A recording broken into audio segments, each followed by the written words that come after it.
At sa Metro Manila, sinuspende na ngayong araw dahil sa transport caravan bilang protesta sa oil price hike. Mga sasakyan ng MMDA at AFP nakahanda na para magbigay ng libreng sakay sa mga maapektuhang pasahero. Bansang Japan, muling niyanig na magkasunod na lindol, pero ini-issue tsunami alert, binawi na. Umano'y notorious na snatcher, arestado sa Barangay Rosario, Pasig City. Sa Tagum, Davao del Norte, 20 bahay, 7 tindahan at 5 boarding house nilamon ng apoy. At Lindsay Lohan, tinakasan daw ng umano'y nabanggang sasakyan. Huwag pahuli, tutok na sa unang balita.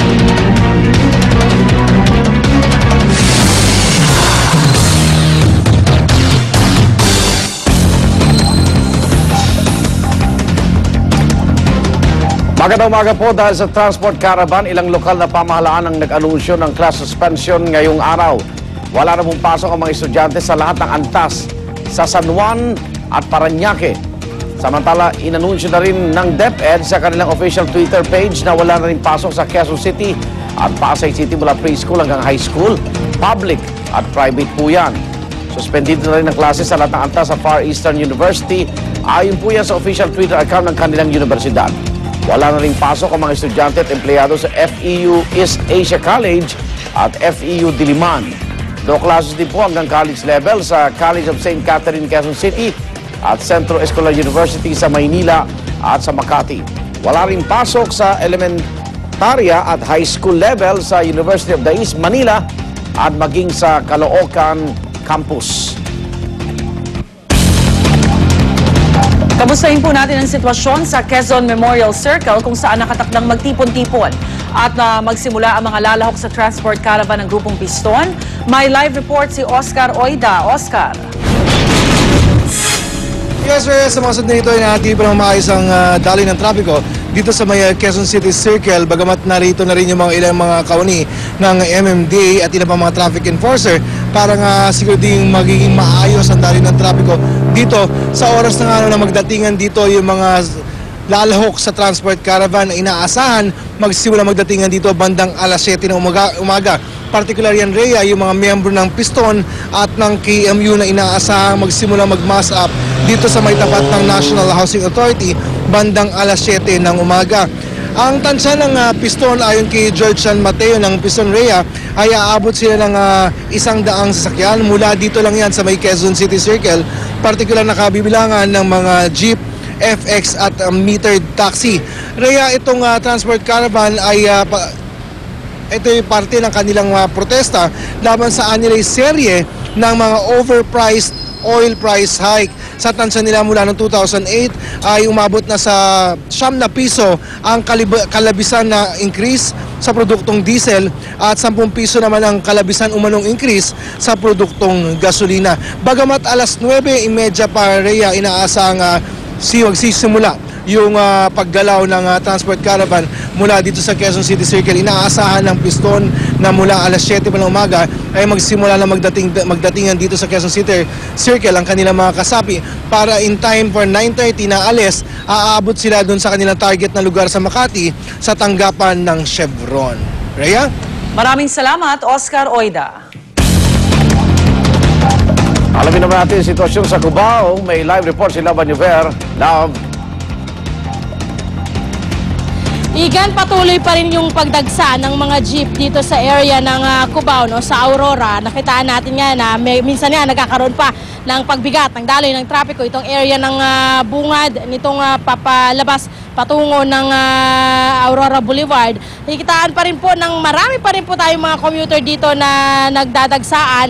Ang sabi nga, meron nga kaming nakausap dito na ilang mga commuter na normal naman daw yung kanilang paglabas ngayong araw na ito at hindi naman sila natatakot na wala silang masasakyan dahil talaga raw dagsaan ang mga jeepney dito nga po sa Cubao. At yun nga, ang alam natin, pag mga ganitong may mga malawakang protesta o may mga protestang nangyayari, meron ng mga ilang mga grupo na nagpupunta dito para maghikayat doon sa mga driver na bumabiyahe dito sa area ng Aurora. Pero sa mga oras na ito, mula kanina hanggang ngayon, wala pa tayong nakikitang grupo na nagyayaya or naghihikayat dito sa mga jeepney driver sa area ng Cubao. At meron tayong mangilang-ilang mga jeepney driver nga na nakausap at iba-iba ang kanilang mga pananaw dito sa ginagawang malawakang protesta ngayong araw na ito. Meron tayong mga interview at ito yung kanilang mga sinabi. Pinento, pero pag hindi. Sa ikot lang, ma'am. Kasi wala kami pang pagkain. Tama kami sa rally pagka natuloy yun. Dahil kasi taas ang gusali na po. Taas. Ayan, igan yung ilang mga opinyon ng mga jeepney drivers dito sa area po ng Aurora Boulevard. At paalala lang igan, ngayong araw meron pa ring coding na ipinapatupad ang MMDA. Yan po ay sa mga plakang nagtatapos sa number 7 and 8. At paalala pa rin igan dahil meron tayong ilang mga estudyante na pumapasok pa rin dito sa may Cubao Elementary School dito sa area ng Aurora. Wala hong pasok ang mga elementary school students or mga elementary students dito po sa area ng Cubao, kaya wag na ho kayong pumasok ngayong araw. Ayan, yan muna ang aking update mula po dito sa Aurora Boulevard sa may Cubao. Balik sa iyo, Igan. Maraming salamat, Love Anjuver. Dumako naman tayo sa monumento. Nagbabantay pa rin doon ang kasama nating si Salima Refran. Salima.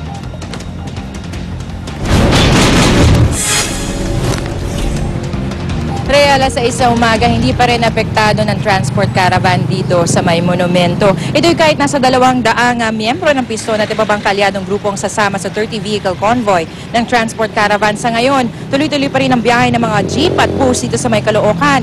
Ang LRT, wala pa naman nakikitang pagtaas ng bilang ng mga pasahero. Nakabuti marahil ang pagsususpinde ng klase sa ilang lungsod at mga eskwelahan. Ang ilang tsuper naman, nagsabing papasada muna bago sumama sa caravan. Nais daw nilang kumita kahit kaunti bago sumama. Ang ilang driver hindi raw sasama sa transport caravan. Wala raw silang kinabibilangang grupo at sayang naman daw ang isang araw na pasada. Normal naman. Kumusta yung pagsakay nyo ngayon? Nahihirapan ba kayo? Hindi naman po. Pagka hindi inarang, hindi tuloy. Walang papangayos pamilya.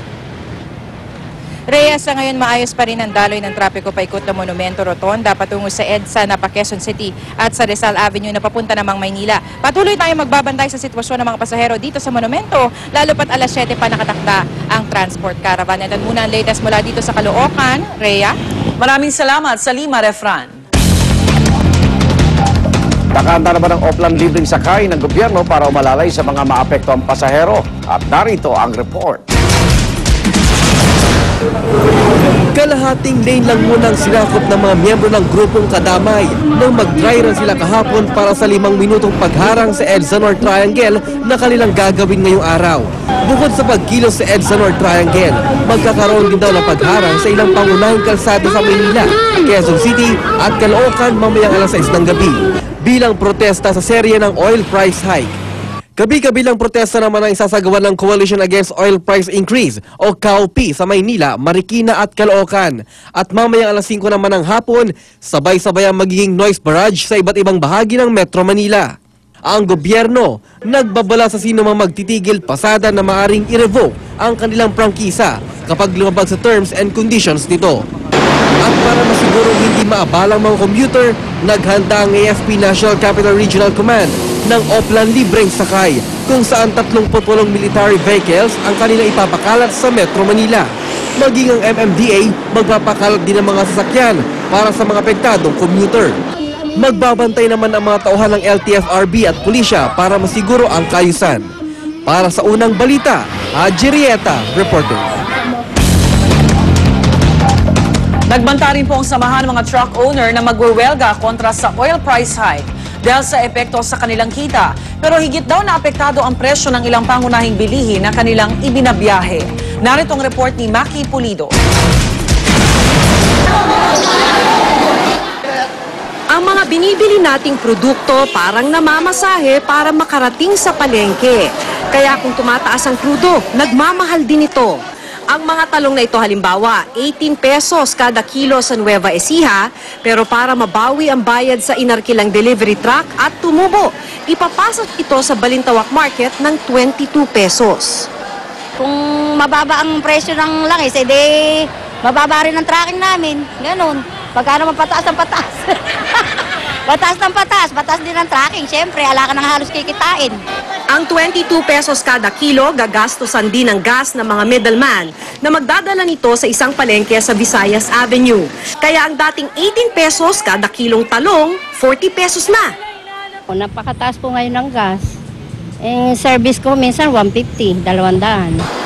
Sa lagay na yan, hindi pa raw todo ang dagdag singil ng mga truck para hindi mahirapan ang mga umaarkila.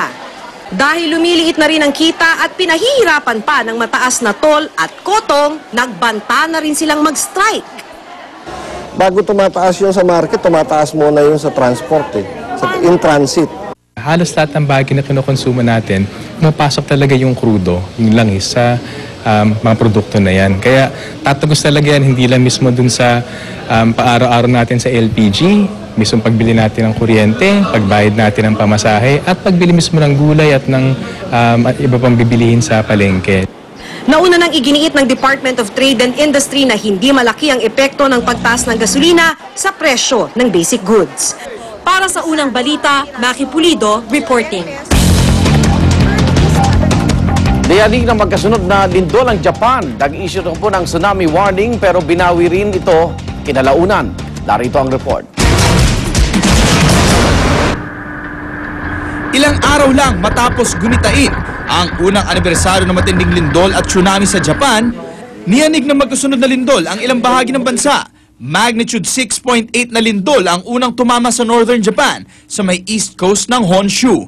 Naglabas ng tsunami warning ang mga otoridad pagkatapos ng lindol pero binawi rin ito kalaunan.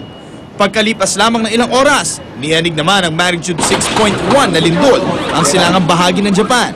Sa videong nakunan sa newsroom ng state television station na NHK sa Tokyo, makikita ang tindi ng pagyanig.